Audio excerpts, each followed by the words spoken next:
Hello Team FD, you dirty dogs, and welcome back to Winners and Losers, the show where we look at the highs and the lows of the most recent match week of Premier League action. But it was, of course, the FA Cup third round this weekend. Joining me for the ride, the magic, it's Joseph Tomlinson. How the devil was your weekend before we get started? Yes, mate. Stupendous. Stupendous. Ooh. Is that even a word? I'm trying out some new stuff this weekend. No, I went, hit the January sales on Saturday, made the most of them. Then yesterday, a little bit of decorating, a little bit of admin, nothing major. Obviously, watching a lot of FA Cup as well. How about you? Dead boring, mate. I ate Domino's pizza and watched Lord of the Rings. So let's move on quickly to the football. Of course, we are going to take you through the talking point, a winner, a loser, and a moment of the week on this week's show, as we normally do. And I want you to like the video if you agree with our suggestions and comment if you don't. Me or Joe will be in the comments in the first hour. Okay, our talking point this week, Joseph. Digne to Aston Villa. Now, 13 hours ago, transfer guru Fabrizio Romano called Aston Villa the front-runners in the race to sign Everton's 28-year-old left-back. Sky Sports also breaking that the Frenchman was in advanced negotiations with Gerrard's men late last night. So it feels like a matter of time before it's going to be announced, doesn't it? It's widely thought personal terms have already been agreed and the fee is set to be between 20 to 25 million pounds. Joe, first question for you of the day. Right choice for player and club? I think this is a fantastic bit of business for all parties involved except Everton Football Club.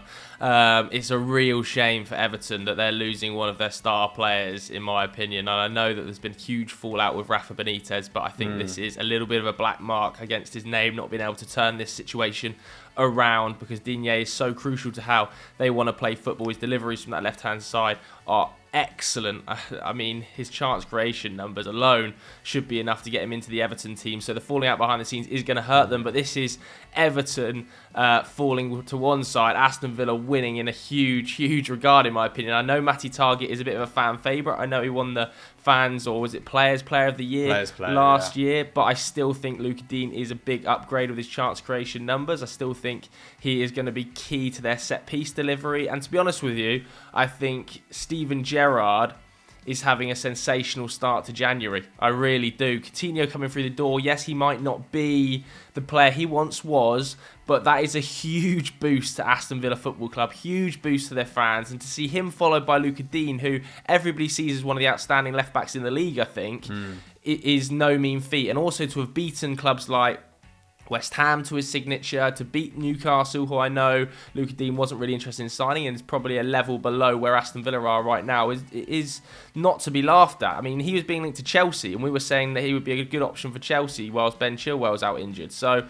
I think this is a really good signing for Aston Villa. A great move for Luca Dean, because Aston Villa are a club going in the right direction, going in the opposite direction to Everton Football Club right now. And yeah, it just suits all parties for me. Yeah, Chelsea decided not to follow up on their initial interest, didn't they? I think they should just bring Emerson Palmieri back from loan, if possible. West Ham, like you said, were interested, but apparently balked his £100,000 a week wage demands. And yes, like you confirmed, like Fabrizio Romano confirmed 100 times on Twitter, was not interested in a move to the northeast whatsoever. I think the Luca Digne from 12 months ago, huge upgrade, particularly in the attacking quarters, on someone like Matt Targett, but he does need to rediscover a bit of that magic attacking impetus, doesn't he? I think he's on about 1.7 key passes this season, Matty Targett around 1.3, and defensively, they are very similar. And like you said, Matty Targett, maybe not by this Villa administration, but by previous ones, particularly Dean Smith, very well respected and highly thought of. I think he played every Premier League game for them last season. So there's going to be good competition for places there, regardless. So Gerrard will be happy with that situation, no doubt. Let's move on to Coutinho then, because you mentioned him, and there is an option to buy Coutinho in the summer as well in that Villa deal, wrapped up in that deal for £33 million. Now, do you think these players go to the club if Gerrard's not there? Or are we seeing him, sort of flex his name, his reputation? Potentially. I think there's more likelihood of a player like Coutinho has gone specifically for Steven Gerrard. I think Luca Dean, might have gone to Aston Villa if that option had appeared in the summer or something, and the fallout at Everton had happened earlier, I don't think that's a move that would have been impossible. The same might be said of like an Yves Bissouma, who is supposedly being linked with the club. He's got 18 months left on his contract. So I think these players probably would have thought of Aston Villa, but Steven Gerrard might be enough just to get them over the line. The Philippe Coutinho deal we've already spoken about quite heavily on a number of shows, haven't we? And I really am excited for that front five of Aston Villa working. Quick one, what do you think it means for Buendia then? What do you think? I think it's absolutely fine for Emi Buendia. I think Philippe Coutinho is probably going to play slightly more off that left-hand side, cutting in on his right foot, where I think he plays his best football, to be honest with you. I actually think he won't play every game. And you've got the option of him, Leon Bailey, Ollie Watkins, Emi Buendia, and Danny Ings in those forward roles. I think that's a really exciting front five to kind of mix and adjust and find a balance between. I don't think Emi Buendia will be too perturbed by the move, and he'll probably back himself, given that he is finding a little bit of form finally in an Aston Villa shirt after a little bit of a slow start. I think Yves Bissouma rumours are a really interesting one. That would be an extremely punchy signing.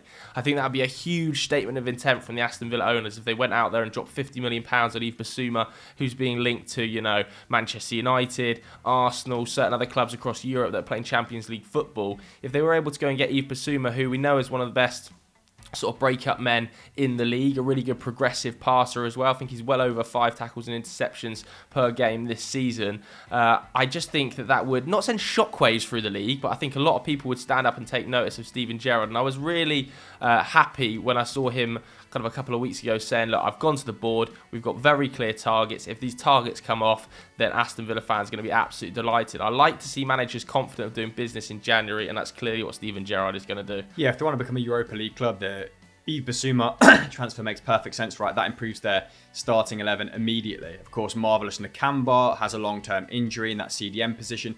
Douglas Luiz, not necessarily a lights-out defensive midfielder, more of a sort of deep-line playmaker and a double pivot. But of course, Gerrard plays 4-3-3, so maybe Bissouma better suited to that system.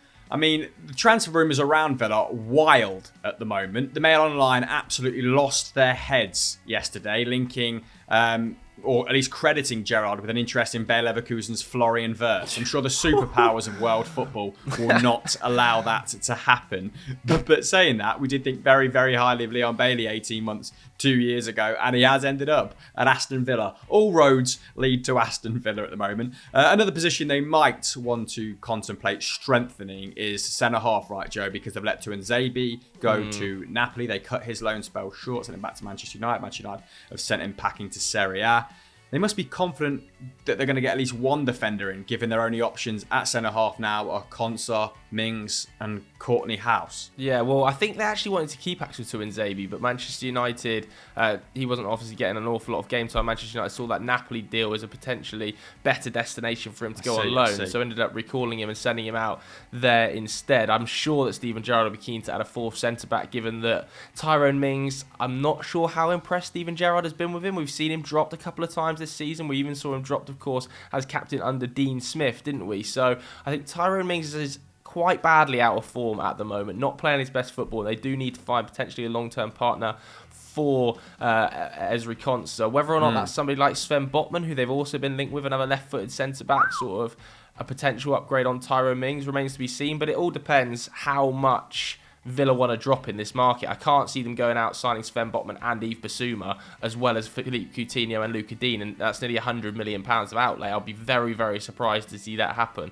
But yeah, I agree. I think a centre-back addition is probably required. Yeah, get your suggestions for centre-halves for Aston Villa in the comments below then, team. Let's move on to our winners, and it is Cambridge. Something I never thought I'd say on winners and losers. Yeah, this comes from Rory Harper 1. Thank you very much for sending it in, Squire. Cambridge United, 16th place in League One, defeated the richest football team on the planet thanks to a goal from Joe Ironside, his first in the FA Cup. But only after a lot of deliberation from VAR, besmirched some of the magic, let's say. And it's safe to say that Jeff Stelling was not happy with how the technology was implemented on the night. If this game was at Cambridge against Newcastle, not Newcastle against Cambridge, it would be a goal. Exactly. Because there'd be no VAR. Yeah. But because it's a Premier League ground, there is VAR, offside, and it looks like he's leaning into an offside position his to me. And so the joy, the unabated joy of Cambridge United players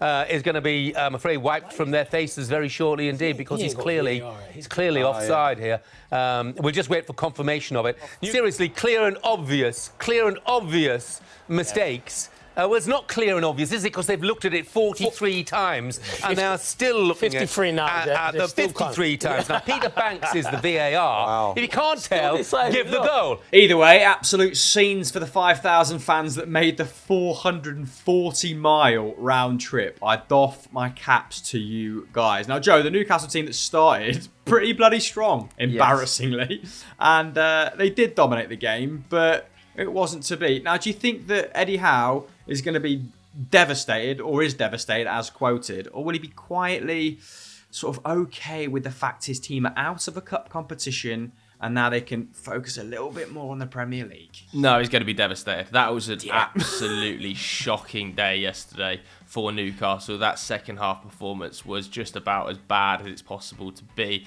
What is that, 1 win in 10 games now? I think he's conceded 24 goals and scored just 6 under Eddie Howe's tenure. And now Callum Wilson, the injury confirmation that he's out for 8 weeks comes through, is just horrendous news. That game against Watford up next is such a monumental match now for Newcastle. It's a huge must win. They cannot continue to slump in these sort of massively winnable games. Like, Cambridge United are there for the taking. They are I don't even want to say they're there for the takings. It's like, it's disrespectful, but they're a poor League One side. Like, they're 16th in League One. It's not as if they're on some crazy run at the moment, smashing League One apart, is it? And like you said, it was a strong Newcastle team who they played okay in the first half. Let's give the Cambridge goalkeeper, was it Mitov, I think his name was, huge credit, because he was 9 sensational saves, on the day. And in the first half in particular, they were quite dominant. But in the second half, it was the attitude of the Newcastle players. It was this sort of, I don't care, hands up in the air, blasé attitude. I don't know who they think they are, quite frankly. They're second bottom of the Premier League. They've won 1 game in the last 10. They've just gone out of the Cup to Cambridge. If they lose next weekend's game against Watford, they're right in amongst it. So forget all these superstar name signings, your Botmans and all of that. If you can't get the basics of attitude right on the pitch, they're not going to survive in the league. I'm sure Kieran Trippier would have looked at that game and thought, bloody hell, I can see now what I've joined. Because that was just not good enough. And I can totally see why Eddie Howe was raging yesterday. Yeah, Botman. More like Bottomans of the league. Anyway, congratulations to Mark Bonner's men. Held out for that historic win, didn't they? Banking the 82k in prize money. Joe, I mean, you've just gone on a bit of a tirade there. I mean, rightly so. I imagine that's how all Newcastle fans are feeling this morning. If they don't get Botman, who do they need to make their priority signing for this January then, in order to avoid the drop? We've spoke about them enough. It's becoming a little bit clearer who their targets are, who doesn't want to go to the club. Is it centre-half still? I mean, yeah, centre-half they're desperate for, aren't they? They're also probably pretty desperate for a left-back at this stage, given that Luca Dean interest has now collapsed. I'd say they're pretty much in need of a defensive midfielder that they can partner somebody like John Joe Shelby with, so that he can be sort of progressive with these passes and these long balls that he likes to play. And now they have to get a striker through the door. Crucial to get a striker through the door. As I said, they've scored, 19 goals in 21 games so far this season. 6 goals under Eddie Howe's tenure. It's just not enough. And Callum Wilson has played games under Eddie Howe's tenure. He's now about to not for the next 8 weeks. And there's going to be plenty of fixtures in that 8-week period too that he's going to miss, including that trip to Watford. I would be surprised if Newcastle aren't desperately trying to get a forward in for the game on Saturday, to be honest with you. I can see them pushing really hard to get a transfer done and completed before Thursday so that they can register him on Friday in time for the game on Saturday. I've heard them linked with the likes of Chris Wood. I think it's an okay option, actually. He's out of contract in the summer. Chris Wood preparing for life in the Championship. Get a battering ram signed up quickly. It's easy to laugh. It's easy to laugh at a Chris Wood signing, but I think Chris Wood is probably the sort of player that they're going to have to target in order to stay in the league now. I wouldn't disrespect more glamorous names. Yeah, there's much more glamorous names out there being linked, but he's been there and done it in the Premier League. And given the way Eddie Howe wants to play football, and utilise Alan Saint-Maximin playing off a striker, I think Chris Wood isn't the worst option. And there's been times when an informed Chris Wood has been the difference in terms of keeping Burnley in the division. I think Definitely. He was double-digit last season, wasn't he? Might not be the case this season, but alas, let's move on to our losers, and it is Arsenal. Cambridge and Arsenal, what a combination for this week's show. This comes from Michael Ramsey, 13. A meek Arsenal produced 0 shots on target as they were dumped out of the cup by a Nottingham Forest side who have been, their form has been patchy of late, but they've been fairly resurgent as Steve Cooper, haven't they, Joe? Arteta deploying a reasonably strong starting lineup at this game, but ultimately the fixture was settled by 33-year-old substitute Lewis Grabban in the 83rd minute. Tomlinson, does this result reveal a lack of strength in depth for Arsenal, particularly in that central midfield position in the absence of Thomas Partey, who's at the AFCON? I think that's definitely a problem, but I first and foremost want to put some respect on Nottingham Forest's name and the job that Steve Cooper has done, which is nothing other than a miracle, to be honest with you. The worst start to a Nottingham Forest season since 1913, then put together that run of 1 defeat in 16 games, flying up the table, well in with a shot of promotion. I know they've lost their sort of last couple of games, or 2 of their last 3, haven't they? But they were battering the door down even in those games and couldn't quite find the back of the net, and that's part of the reason they've been able to bring in the likes of Keenan Davis to try and help them over the line, take a little bit of pressure off of Lewis Grabban. And Steve Cooper right now, he is going down as a magician in Nottingham. What a job he is doing there. No disrespect to Chris Hughton, but how this squad has just been transitioned from what was going on under Chris Hughton, where I think they never got above 15th, to where they are now under Steve Cooper is remarkable. Which is like 9th, right? They're just outside of the playoff places. And they're pushing hard for a playoff place. But yeah, for Arsenal, I think this has been a really disappointing day for Mikel Arteta. This is a competition I'm sure he will have had his eyes set on, given the fact he's not going to be winning a Premier League title. I think the FA Cup probably features quite highly amongst Arsenal fans' thoughts, especially with their history in it. And on the day, to go from Manchester City last week, where yes, they lost, but they were really good, like one of the best Arteta performances I can remember, to this was a shocking drop in standards. And they did rotate players. They had to play Charlie Coutinho in central midfield, making his debut from the start. I think it's an issue, that central midfield area, with Thomas Partey out, with who else has gone? El Neni's gone to the AFCON, Granit Xhaka and Lokonga only really being left there since Ainsley Maitland-Niles has gone out on loan to Roma. I think that is an issue, and I think it's probably one they will look to address in the January window. If they can bring a player like Gini Wijnaldum in on loan, then I think that's a really good option, because it did highlight the problems in central midfield, and I also think there were problems going forward. The attitude of the Arsenal players yesterday was a bit of a puzzle to me. It wasn't something I've seen classically under Mikel Arteta. The attitude's really good usually with that young bunch of players, but yesterday they looked like they couldn't be arsed, which was bizarre to me, and was highlighted kind of by Nuno Tavares coming off in, what was it, the 30th minute? Yeah, not long after. Yeah, I thought that was... I thought that probably could have waited until half-time, but I mean, a manager has to be furious with a guy to just kind of invite that heat upon him, especially if he's a young player. It did give me an opportunity, though, to retweet my own tweet, which is always, nice, about Nuno Tavares being nowhere near the footballer that Kieran Tierney is. People got very excited, didn't they, when Tavares had a run of 3 or 4 games earlier on in the season. But yeah, he's a very chaotic player. He's got some good qualities, but let's just see if Arteta could harness them, let's say. I actually want to shout out Jed Spence on that right-hand side. So I watched the extended highlights this morning, and he was a menace and really, really good on the ball. 4 dribbles, I think it was, 2 tackles, 1 chance created in that sort of system that Cooper was deploying. I think it was like a 3-4-3, wasn't it? Also, I wanted to ask Forest can I just say, sorry, whatever Middlesbrough are doing in that position to loan him to Forest, like the Middlesbrough squad must be so strong to let Jed Spence get on loan to Forest. What is going on there? Yeah, very good point, well made. And also I wanted to ask Forest fans how Philip Zinkernagel is getting on, because I absolutely loved that guy at Bodo Glimt. He produced frightening numbers out in Scandinavia,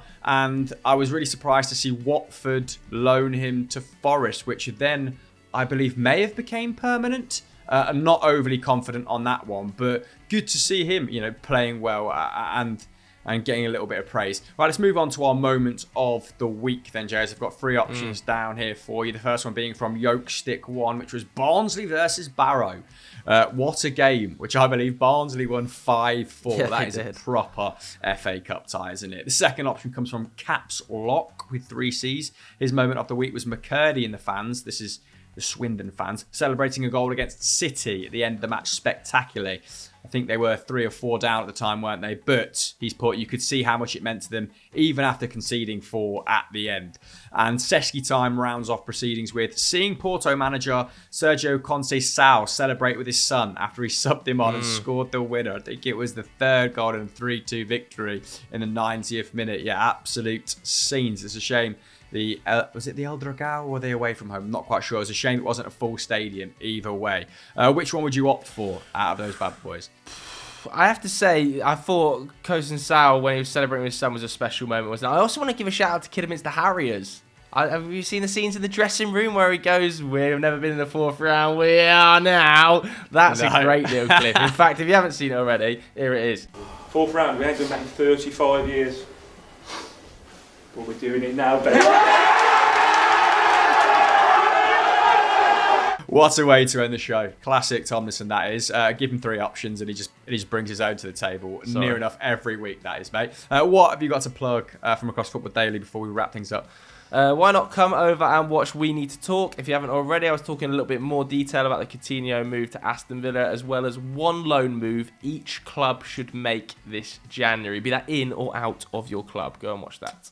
That sounds absolutely spot on. Please like this video, subscribe to the channel with notifications on, and get in the comments. Get in the Sunday Vibes comments from yesterday as well. I replied to about 100 yesterday. So I'm on it. I'm on the case. Goodbye.